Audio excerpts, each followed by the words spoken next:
I don't even know why I'm posting this. Maybe just to get it off my chest, because honestly, I still don't have an explanation, and it's been messing with my head for weeks. I've been working as a barista at this small independent coffee shop for almost a year now. It's not some haunted-looking place or anything. It's cozy, kind of hipster, and usually smells like cinnamon and espresso. I always take the opening shift, which means I get there around 4:30 a.m. alone to set everything up. And part of my routine, every single morning, is checking the walk-in fridge in the back to make sure it's stocked, cold, and properly locked up from the night before. It started maybe 3 weeks ago. I noticed the fridge door wasn't fully closed one morning. It wasn't wide open or anything, just slightly ajar, like not enough to even trigger the temperature alarm, but still not fully sealed. At first, I figured someone from the night shift must have just been rushing and didn't close it all the way. It happens, right? I pushed it closed, locked it properly, and moved on. But then it happened again the next day, and the next. Every single morning, I'd find that door a little open, like it had been pulled from the inside or something. I even started double-checking it before leaving at night when I covered closing shifts. Still, every time I came in to open, same thing. The door was cracked open, just enough to bother me. I finally mentioned it to my manager, thinking maybe the seal on the door was faulty or something. She brushed it off, said the fridge was old and probably just needed a new hinge or gasket. But that didn't sit right with me. I'd worked with that fridge for months, and it had never done that before. And it wasn't like it swung open on its own. It felt like it had been opened, like someone had gone in there and didn't bother closing it right. So I started paying more attention. I'd snap a picture of the door every night before locking it. I even placed a small piece of masking tape over the latch as a sort of seal. And every morning, tape broke and door cracked. Then came the morning that really freaked me out. I walked into the shop like usual. It was still dark outside, street quiet, everything normal. I turned on the lights in the front, disarmed the alarm, and headed toward the back to start prep. When I opened the fridge door, I immediately noticed something was off. The air felt damp, heavier than usual. Then I looked down, and I swear my stomach dropped. There were muddy footprints on the fridge floor. Not just one or two, like someone had walked in and turned around. The mud was still wet. You know that smell? Like wet earth and old leaves? It hit me all at once. And the worst part, there were no prints leading in. Just inside the fridge. I just froze. I didn't know what to do at first. I kept staring at those footprints, like my brain was trying to make them make sense. They were pretty big, definitely adult-sized, and the pattern looked like a work boot or something similar, thick tread, heavy sole. I backed out slowly and checked the back door of the shop. Still locked from the inside, bolt in place. No signs of forced entry. I even checked the cameras, but here's the kicker. The camera pointing toward the back hallway had glitched out between 2:13 and 2:37 a.m. Nothing. Just static. All the other footage was fine, but that specific window was gone. That had never happened before. I tried to tell myself it had to be some bizarre coincidence. Maybe someone on the night shift came back in and forgot to mention it. Maybe the camera had a random error. But then again, the night shift guy had called out the night before. I had closed the shop. I had locked everything. I knew no one else had been there. I felt sick. I cleaned up the mud quickly, took a few photos, and tried to carry on with the morning routine like nothing happened. But I couldn't focus. Every noise in the shop made me jump. The ice machine kicking on nearly gave me a heart attack. I kept checking over my shoulder, convinced I wasn't actually alone. That same day, after my shift ended, I showed the photos to my manager. She gave me this weird look, half confused, half like she didn't want to deal with it. She asked if I was playing some kind of prank. When I told her about the camera glitch, she just shrugged and said maybe the system needed updating. No one seemed as freaked out as I was, and honestly, that made it worse. I started questioning myself. Like, was I imagining things? Was I somehow missing something obvious? But deep down I knew something wasn't right. I couldn't get the image of those wet, muddy prints out of my head. It felt wrong. Like whoever left them hadn't just walked in. They'd been in there. The next few mornings, nothing happened. The fridge stayed shut. No more mud, no more weird vibes. I started to relax a little. I still checked the fridge obsessively, but everything seemed back to normal. Until a week later. I came in like usual, lights on, alarm off, and when I opened the fridge, I immediately felt that same thick, damp air. Not cold like a fridge should feel, but humid, almost warm. And the smell was back. That earthy, wet smell that doesn't belong anywhere near food. This time, there were no footprints. But on the back wall of the fridge, smeared low near the floor, was a handprint. Not a clean one, just streaks, like someone had braced themselves against the wall while trying to stand. At that point, I didn't care if people thought I was crazy. I grabbed my phone, snapped a photo of the smear, and left the fridge open while I stood there trying to calm myself down. My hands were shaking. I don't know why, but the idea of someone, or something, being in there while I was alone every morning started messing with me in a deeper way. I looked at that mark for a long time. It was low to the ground, like the person had been crouched or maybe even lying down. The smear wasn't dark like mud this time. It was a dull, grayish brown, and it had a weird smell. Almost metallic, but not exactly blood. More like rust and wet dirt. I didn't even finish the shift that day. I told my manager I felt sick and left early. That night, I barely slept. I kept waking up thinking I heard the fridge door creaking open, even though I was home. The next morning, I didn't want to go in, but I did. Part of me needed to see if it happened again. When I got there, everything seemed fine at first. I hesitated before opening the fridge. I don't know how to explain it, but the second I touched the handle, this wave of dread hit me so hard I felt nauseous. I opened it anyway, and inside it was completely empty. Not just missing stock, everything was gone. Milk, juice, prep trays, even the metal shelves. Just a hollow wet box, like it had never been used. I just stood there staring into that empty fridge, my brain trying to make sense of what I was seeing. It didn't look cleaned out, it looked erased. The floor was damp again, puddled slightly in the corners, and the light inside flickered weakly like it was dying. I backed away slowly and checked the storage logs to see if anyone had come in overnight. Nothing. The last inventory check was mine from the day before. I checked the cameras again, same glitch, exact same time window as before, 2:13 to 2:37 a.m. Static.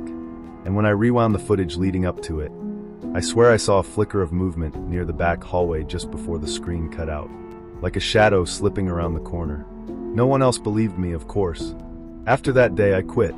I didn't even give notice. I sent a text and never went back. The owner tried calling me a few times, but I ignored it. I don't care if they thought I was overreacting or losing it. Something was in that fridge. Something that shouldn't be there. And the worst part is, I still don't know what it wanted, or if it ever really left. Sometimes I still wake up in the middle of the night, thinking I hear the sound of a heavy fridge door creaking open, even though I live alone. I can't explain any of it. No one ever could.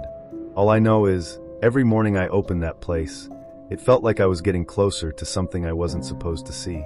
And then it just stopped, like it never happened. But I'll never forget the smell of that mud. I'm not the type to post stuff online, but what happened a few weeks ago has been stuck in my head like a bad song on repeat. I work in HR at a mid-sized tech company, and part of my job is sitting in on interviews. It was a regular Tuesday, nothing out of the ordinary.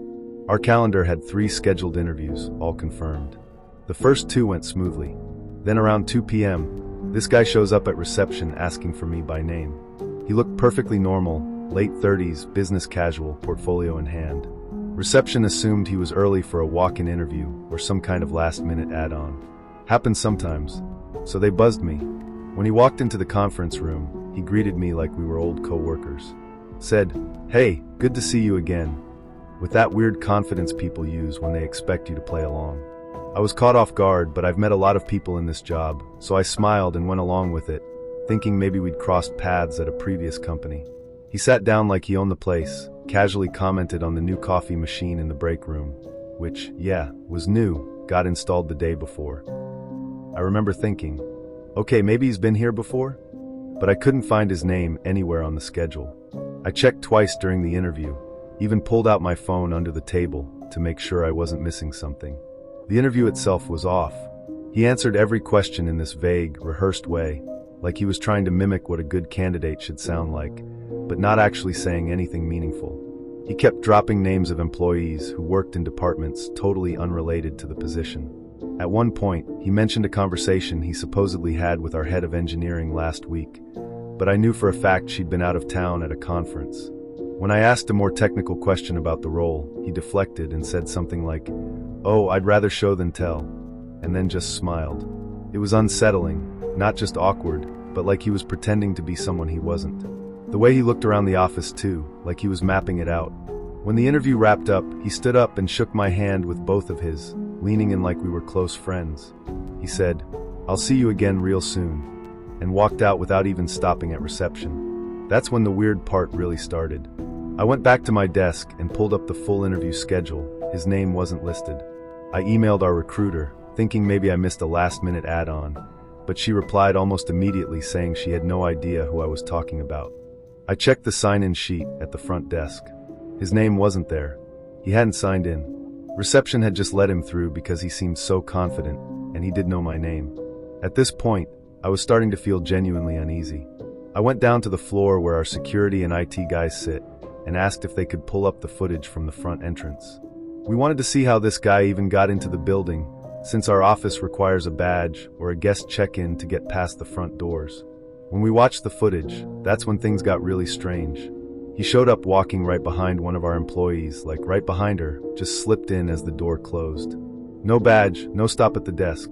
And here's the creepiest part. He looked straight at the security camera for a couple of seconds before heading down the hall. Not like an accidental glance, like he meant to look at it. I showed the footage to our head of security, and he looked just as disturbed as I felt. We started asking around the office if anyone recognized the guy or had seen him before. Not a single person said yes. Not even the engineering team he claimed to have spoken with. It was like he just appeared out of nowhere, acted like he belonged, and then left without a trace. I checked the visitor logs, the building's digital entry records, everything. There was absolutely no record of him being there. No entry logged, no name signed, nothing. He wasn't even on the Wi-Fi guest list. The next day, I couldn't let it go. Something about the way he acted, so calm, like he'd been here 100 times before, kept playing in my head. I asked the facilities team if they'd seen him before, maybe as a contractor or vendor. Nothing. I even searched his name online, the one he gave during the interview, and came up with nothing credible. No LinkedIn, no past jobs, no mutual connections. It was like the name didn't exist. That's when I started thinking, what if that wasn't even his real name? The guy knew his way around, knew my name, knew we had a new coffee machine. Things only someone inside would know. Or someone who'd been watching. Later that afternoon, I was talking to one of the developers who sits near the break room. I casually brought up the guy from the day before, not even giving details yet, and her face dropped. She asked me, "You mean the tall guy in the blue button-down?" He was standing by the vending machine for like 20 minutes, just staring down the hallway. She thought he was waiting for someone, but he never used the machine, never made a call, just stood there. I hadn't told her what he looked like. I hadn't mentioned what he wore, but she described him exactly. That chilled me. He'd been hanging around the office way longer than I realized. That night, I barely slept. My brain wouldn't stop replaying everything. His weird confidence, the way he looked around like he was cataloging things, how he just walked in like it was nothing. The next morning, I got to the office earlier than usual. Something about the whole thing had me on edge. Around 8:30 a.m., before most people had arrived, I walked past the conference room where I had interviewed him. And I swear to God, there was a coffee cup on the table. One of ours. Half full. No one had booked that room after our meeting. It had been locked. I checked the calendar. Nothing. I checked with cleaning. They hadn't gone in yet. I didn't even know what to think anymore. I grabbed the cup and brought it to the kitchen, and right then, one of the admins walked in and said, "Wasn't that the guy who came in last month asking for a tour?" I froze. I asked her what she meant, and she said someone who looked exactly like the guy had come in a few weeks ago pretending to be a potential client. Said he was working with one of our partners and just wanted to see the space before scheduling a meeting. He didn't have an appointment, but again, he acted like he belonged. Same vibe. Same creepy calm. She said she let him take a quick look around because he seemed legit. No one had thought twice about it. At that point, I was fully convinced this wasn't some mix-up or scheduling error. This guy had been inside our building multiple times, each time under a different excuse, and nobody had caught on because he acted like he was supposed to be there. I sent a report to upper management and security, with everything I'd gathered so far. The footage, the lack of visitor logs, the admin's story, even a time-stamped list of the times he'd been seen. That afternoon, we had an emergency meeting about tightening visitor procedures. Everyone was shaken. Our building wasn't huge, but still, we had enough people coming and going that it was easy to miss someone slipping through the cracks if they were good at it. And this guy, he was very good at it. Then something else happened that I still can't explain. Right after the meeting, I got an email. No subject line, just an attachment. A single image. It was a photo of our conference room, the same room where I interviewed him. Same angle as our internal security cams. Only, the timestamp was from the night before the interview. Around 2 a.m. And there he was, sitting at the table. Alone. Just sitting there, hands folded, staring directly at the camera. I called IT to ask if maybe someone was messing with me, but they pulled the archived footage and swore there was no activity in that room at that time. No motion alerts, no access logged. And yet I had this photo, sitting in my inbox, from a sender with a blank email address. After that email, I locked my office door for the first time since I started working there. I felt paranoid every time I heard footsteps in the hallway. I started second-guessing everything. Had I seen him in the parking lot before? At a coffee shop near the building? It was like my brain started filling in blanks with his face. The higher-ups never figured out who he was.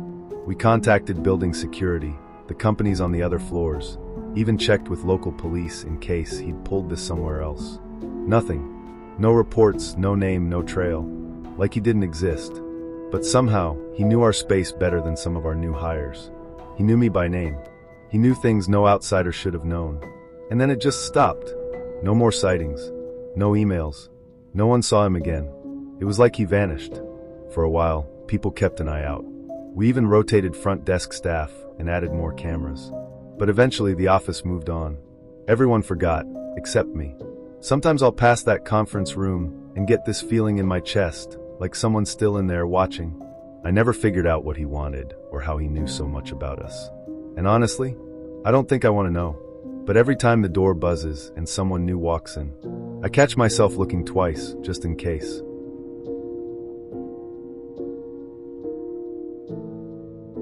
I've never been the type to believe in weird stuff. Ghosts, haunted houses, that's all movie material to me. Or at least it was. I moved into this neighborhood about 6 months ago, pretty quiet place, old houses, the kind of area where people keep to themselves. My apartment is right in front of this big 2-story house, kind of charming in an old school way, though a bit run down. Every night, when I'd get home from work, I'd see silhouettes moving behind the windows. Nothing dramatic, just shadows passing by, like someone walking from room to room.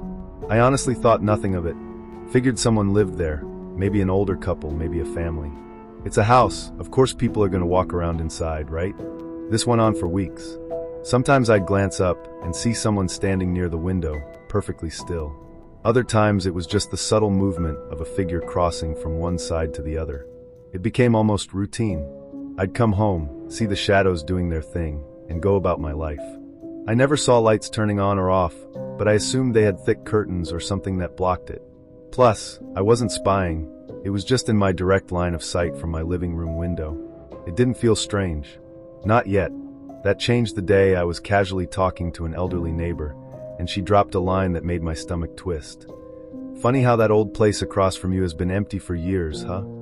At first, I thought she was confused. Maybe she was talking about a different house. So I asked her straight up, "You mean the house right in front of my building?" She nodded, like it was common knowledge.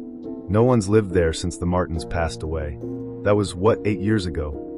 I remember feeling this weird mix of confusion and disbelief. I even laughed nervously, thinking she must be mistaken. That night, when I got home, I couldn't stop myself from looking at those windows again. And sure enough, just like always, there they were. The shadows. One of them was standing near the top window, facing out.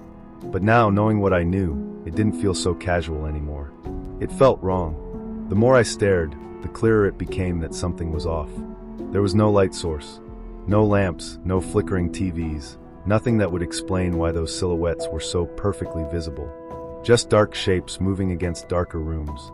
That night, for the first time, I actually felt afraid. I turned off my own lights, sat by the window, and watched. The shadows didn't follow any normal pattern. Sometimes they'd pace back and forth. Sometimes they'd freeze for long minutes in places where no person would just stand around. And even from across the street, with no face, no features, I swear it felt like they knew I was watching. I barely slept that night. My mind kept replaying the way that silhouette had just stood there, facing my direction, like some kind of silent stare-off. The next day, I tried to be logical. Maybe it was some squatters, maybe kids sneaking in for fun. So I did what any sane person would do. I asked around. I talked to 2 more neighbors. Both said the same thing. No one had lived there in years. One of them even laughed, saying the house was falling apart inside, unsafe to enter. That didn't sit right with me. If it was that bad, who or what was walking around up there every night? That evening, against my better judgment, I decided to take a closer look. I waited until it was dark, when the shadows usually appeared. The street was quiet, just the usual dim streetlights. When I crossed over, my heart was pounding in my ears. Up close, the house looked worse than I expected. Peeling paint, boarded up lower windows, weeds choking the yard. I crept around the side, trying to stay out of view. When I looked up, there it was again. That same silhouette, standing at the upstairs window. No face, just a human-shaped shadow, so still it looked fake. But it wasn't fake. As I stood there frozen, it slowly moved. Not walking. It leaned, just slightly, like it was craning its neck to get a better look at me. That was when the real fear hit me. Because that wasn't normal. No squatter or random kid would do that. I backed away fast. Didn't even care if anyone saw me acting like a creep outside that house. The whole way back to my apartment, I felt this horrible sensation, like something was watching me, following me without moving. Once inside, I locked everything, doors, windows, even pulled the blinds shut. But it didn't help. Curiosity got the best of me. I peeked through a tiny gap in the blinds, and sure enough, the silhouette was still there. Same spot. Same impossible stillness. Only now there was a second one, slightly behind the first. I hadn't seen it before. It was like it just appeared. They didn't move, didn't wave, didn't do anything. Just stood there, facing my building. Facing me. That night was the worst. The shadows stayed there for hours. I could feel this suffocating pressure in my chest, like being trapped underwater. Every time I tried to pull away from the window, I felt this pull, like they wanted me to keep looking. Around 3 a.m., when I thought it was finally over, I noticed something that made my blood run cold. There were no lights on in my apartment, and yet, from the way the streetlight hit my window, I could faintly see my own reflection. But there was something wrong with it. In the reflection, right behind me, stood a shadow, just like the ones across the street. For a solid few seconds, I couldn't move. I didn't want to turn around, because deep down, I knew there was nothing there. Nothing should be there. When I finally got the courage to spin around, my living room was empty. Just me standing there, heart racing so hard it hurt. But after that, I couldn't shake the feeling that something had crossed a line. Like whatever was in that house wasn't content staying there anymore. For the next few nights, I kept all my blinds shut, tried to ignore it, pretended life was normal. But sometimes, late at night, I'd hear soft creaking sounds inside my apartment. Not loud, not constant, just enough to make my skin crawl. Like slow, deliberate footsteps, pacing. The weirdest part? They matched the movements I used to see from across the street. Step by step, same rhythm. It got to a point where I avoided being home after dark. I'd stay late at work, crash at friends' places, anything to not be alone. But no matter where I was, I couldn't stop picturing those shadows. Every time I closed my eyes, I saw that upstairs window with them staring back. One night, maybe out of sheer exhaustion, I decided enough was enough. I forced myself to sit in my dark living room, facing the window, blinds open. Across the street, nothing. The house was just an old, empty shell. I almost laughed at myself, thinking I had finally gone crazy. But then, like clockwork, the first silhouette appeared. It slid into view like it had never left. And right after it, a second. And then a third. That was new. There was something different this time. The third silhouette was smaller, like a child. But the way it moved, slow, jerky, like it was being pushed or pulled, felt completely wrong. My throat went dry. I didn't blink, didn't breathe, just watched as these shapes stood perfectly aligned, all facing me. Not the street, not the general direction of my building, me. The longer I stared, the more I felt this crushing weight of being watched, like invisible hands pressing down on my chest. I wanted to look away, to shut the blinds and pretend I hadn't seen them, but my body wouldn't listen. I just sat there, paralyzed, as the shadows started shifting. Not walking, but distorting, like their edges were rippling, melting into the window frame. And then, in the dead silence of my apartment, I heard a soft tapping. Not from the house. From my window. 3 taps. Precise. Deliberate. My apartment's on the 3rd floor. No balcony. No ledge. There was no logical way someone, or something, could be outside that window. I couldn't see anything in the dark glass, but I knew. I knew if I opened the blinds fully, something would be there. That was the first and only time in my life I thought I might pass out from fear. I slowly stood up, heart hammering, and backed away, not daring to turn my back to the window. The tapping stopped, but the feeling of being watched didn't. Not even when I left the room. I didn't sleep that night. I didn't even try. I sat in my bedroom, lights on, every possible barrier between me and that window across the street. I kept telling myself it would stop, that maybe I was just overtired, seeing things that weren't there. But even without looking, I could feel it. That presence. Watching. Waiting. Around 5 a.m., when the first light of dawn started to creep in, I finally got the courage to peek out. The house was empty again. No shadows, no figures. Just an old, broken house with dead windows. Like none of it had ever happened. And for a moment, I convinced myself that maybe it hadn't. Maybe stress and isolation had just gotten to me. But here's the thing. The next day, when I was heading out for work, I noticed something that still makes my stomach knot. On my window, on the outside glass, 3 stories up, there were faint smudges. Like fingerprints. Human-sized. Right where the tapping had been. No birds, no trees near enough to brush against it. Just those marks. I cleaned them off, told myself it was nothing, but deep down I knew better. Since that day, I haven't seen the shadows again. No more figures pacing behind the windows. No more tapping. It just stopped, as if they got what they wanted, or lost interest. I don't know what it was.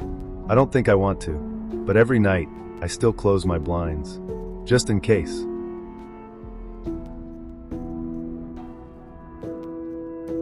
When I first decided to swap apartments with a stranger for my vacation, it felt like a genius idea.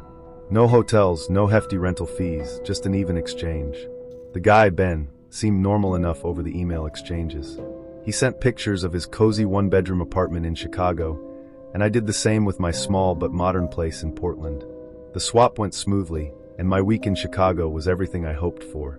But when I came back home, something felt off, like the place didn't quite belong to me anymore. At first, it was small stuff. My bedside drawer was slightly ajar, even though I always close it. A pair of my shoes, ones I rarely wear, were sitting by the door instead of tucked away in the closet. I convinced myself I was just being paranoid, or had somehow left in a rush and forgotten the exact state of things. But then I opened my wardrobe and realized one of my jackets was missing, a dark green one I hadn't worn in months. I checked my laundry, every hanger, and even my suitcase from the trip. Nothing. It was just gone. The next day I tried to brush it off. Maybe Ben had borrowed it and forgot to return it, though that seemed weird for someone you'd never met. I went about my usual routine, trying to shake the uneasy feeling that was slowly creeping in. But that evening, as I was sitting on the couch watching TV, I caught something out of the corner of my eye. It was subtle, like a shift in the reflection of the window across from me. I paused the show and stared, waiting for it to happen again. Nothing moved. Still, my chest felt tight, and I couldn't explain why. I chalked it up to travel fatigue, and decided to head to bed early. But as I walked through the living room to turn off the lights, I noticed the photo frame on the shelf was tilted. It was the same frame I'd adjusted before leaving for Chicago because I hate when things are crooked. My stomach churned as I straightened it again. This time I was sure someone had been here since I got back. That night, I barely slept. Every creak of the apartment felt amplified. Every shadow seemed to move. I finally dozed off sometime around 3 a.m., only to wake up at dawn with this overwhelming sense that I wasn't alone. My heart was racing, and I couldn't figure out why. I forced myself to get up and check every room. Closet doors, under the bed, even the tiny utility closet near the kitchen. Nothing. The place was empty. But when I went to the bathroom to splash some water on my face, I noticed something new. My toothbrush was wet. I hadn't touched it since I got back. I froze, staring at it, my mind racing for a logical explanation. Maybe I'd absent-mindedly used it earlier. Or maybe no, I stopped myself. I wasn't about to let paranoia get the best of me. Still, the thought wouldn't leave me. I grabbed my phone and decided to text Ben, casually asking if he might have left something behind. His reply was quick. Nope, left it exactly as I found it. Hope you're enjoying being back. Something about that message felt too polished, like he was trying too hard to sound casual. Over the next few days, the small oddities piled up. A coffee cup that wasn't where I'd left it. A strange, faint smell of cologne that wasn't mine. Even my laptop felt different. The screen brightness had been adjusted, and there was a new smudge on the corner of the keyboard. I started feeling like I was losing it. I considered installing a camera, but the idea of actually catching someone, or something, made my stomach turn. What if I found proof I didn't want? Then late one evening I noticed it, a glint, barely visible, near the top of the bookshelf in my living room. I climbed onto a chair and ran my hand over the spot. My fingers brushed against something cold and metallic. A small black device, one of those tiny cameras people use for nanny cams or security. It wasn't mine. My hands shook as I pulled it down and inspected it. The lens was pointed straight at the couch, where I spent most of my evenings. My blood ran cold. Someone had been watching me. Finding that camera flipped something in me. I felt exposed, violated. I couldn't stay there another second. I grabbed a bag, shoved some clothes in, and bolted to my car. I didn't even lock the apartment door behind me. I spent the night at a cheap motel on the other side of town, but sleep was impossible. Who put the camera there? Was it Ben? Was he watching me this whole time? Or worse, was someone else still in the apartment, hiding, waiting? The next morning, I called the police. They came with me to the apartment, but there was no sign of forced entry and no one inside. They took the camera as evidence, but the officer who seemed in charge didn't look convinced anything would come of it. "Might have been there before you moved in," he said casually, as if that would make me feel better. I didn't mention the other strange things, the toothbrush, the cologne, the missing jacket, because saying it all out loud made me sound paranoid. But I knew the camera wasn't old. It was personal. After the police left, I felt even worse. The apartment didn't feel like mine anymore. Every corner seemed sinister, every noise threatening. I tried to clean, hoping to distract myself, but as I moved a stack of books on the coffee table, I found something that made my blood freeze. Beneath the pile, there was a Polaroid photo. It was of me, sitting on the couch, staring at the TV. My mouth went dry as I studied the picture. The lighting matched the night I first felt someone watching me. I flipped the photo over, desperate for some kind of explanation, but there was nothing on the back. My hands trembled as I realized what this meant. The photo wasn't old. Someone had taken it while I was in the apartment. And worse, they'd left it there intentionally. Whoever had been watching me wanted me to know. I couldn't stay in the apartment after that.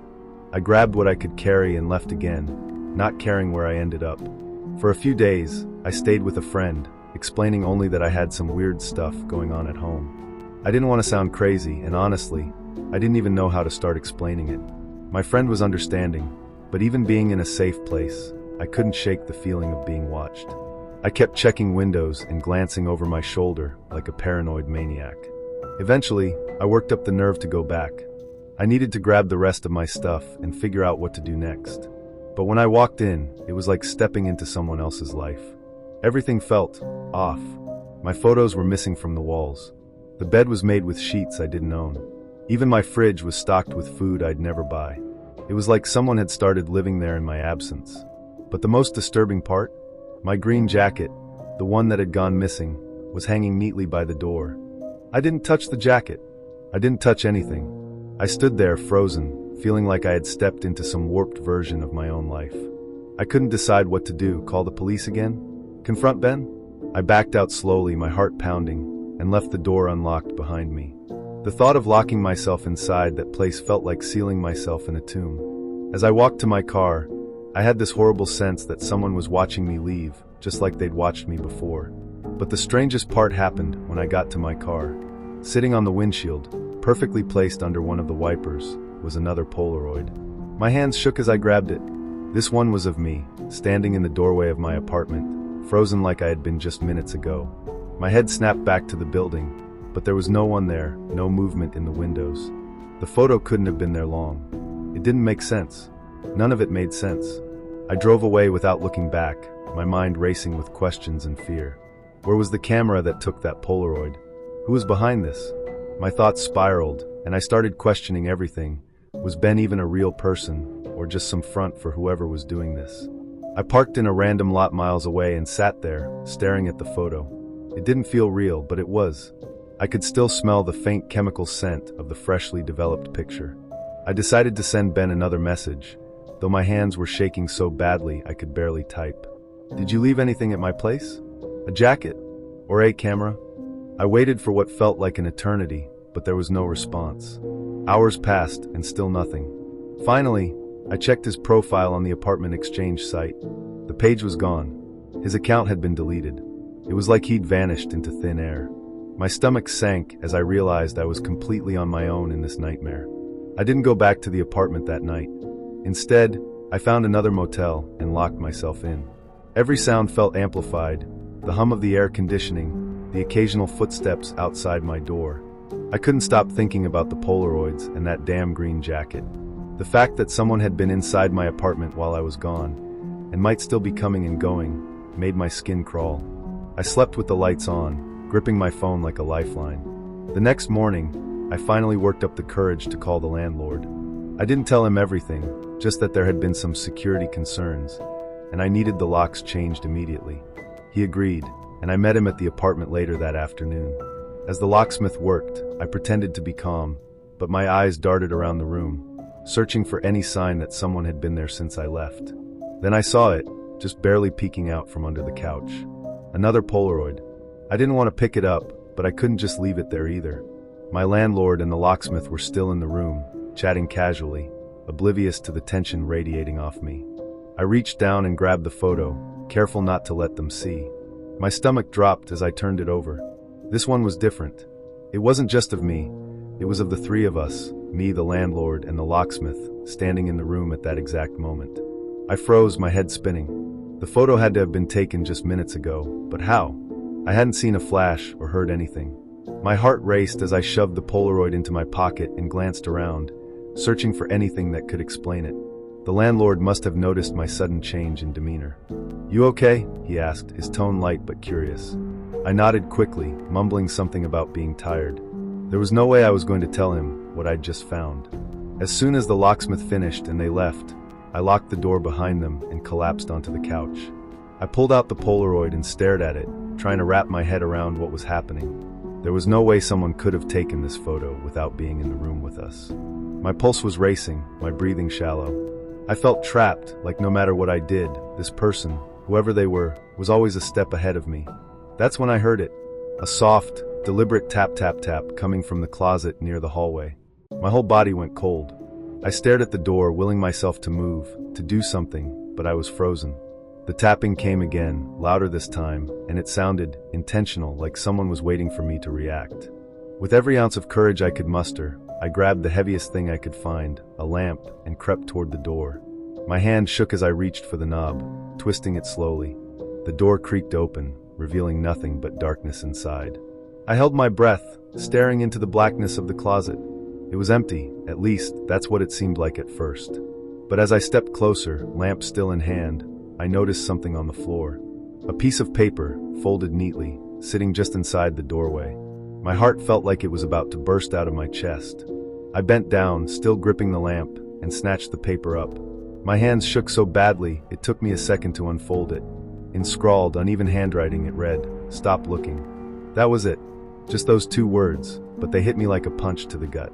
I dropped the paper and stumbled back, slamming the closet door shut. Whoever had been in my apartment wasn't just watching me. They were toying with me. They wanted me to know they could come and go as they pleased, that no lock or police report could stop them.